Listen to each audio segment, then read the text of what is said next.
दोस्तों इमेजिन करें कि आप क़यामत के दिन जन्नत में दाखिल हो रहे होंगे इस वजह से कि आपने इस आयत को पूरा सुना और इसको सुनने के बाद इसको दूसरे लोगों तक, दोस्तों तक, बहन भाइयों तक शेयर किया।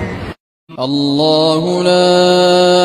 इलाहा इल्ला हुवल हय्युल क़य्यूम ला तअख़ुज़ुहु सिनतुन वला नौम लहू मा फ़िस समावाति व मा फ़िल अर्ज़ मन ज़ल्लज़ी यशफ़अु इंदहु इल्ला बिइज़निहि يعلم ما بين أيديهم وما خلفهم ولا يحيطون بشيء من علمه